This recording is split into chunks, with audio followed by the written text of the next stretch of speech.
syomka qilganimizga 10 kun bo'ldi, Obid aka.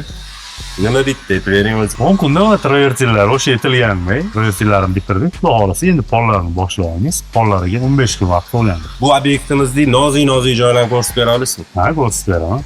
Eng nozik jihatlaridan bittasi anaqa aylanani sepilishiga, boshqasiga ahamiyat bersiz. Mana qirrasi nimaloq bo'lib turibdi. Idealniy chiqdi. Idealniy chiqqan.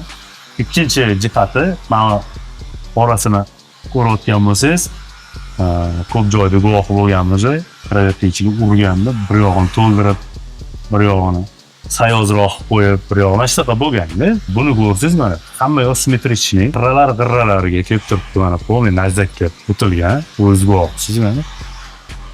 Ishlanishlariga ham ahamiyat berasiz, gullari hamma joyda bir xildir. Bir xil joylarni ko'ramiz, mana buningcha hammasi har xil bo'ladi, bir xil chiqdi. To'lib qoladi keyin, mana buncha to'ldirib qo'yadi. Yana nozik joylar bormi? Bor, yurib ko'rsataman. Keyingi nozik joyimizni ko'rayotganmiz, avvalni ko'ryapsiz.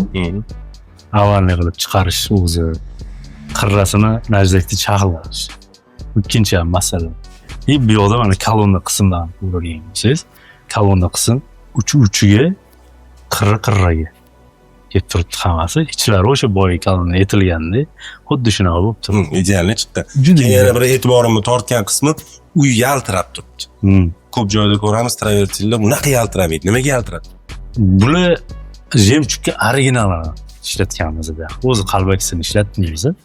Original jemchukni mana shunaqa ozgina o'tdan betdan dayda nur tushib bo'lsa ham yaltiraydi.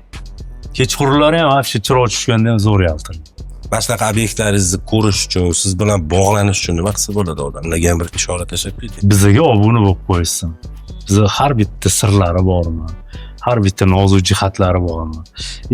Klientlarimizga nimalarga e'tibor berishlarini hammasini aytib o'tamiz. O'zlari tushuntirib beradilar. Keyin ko'p ustalardan farqli o'laroq o'zimiz suhbat jarayonida taniymiz, bilamiz.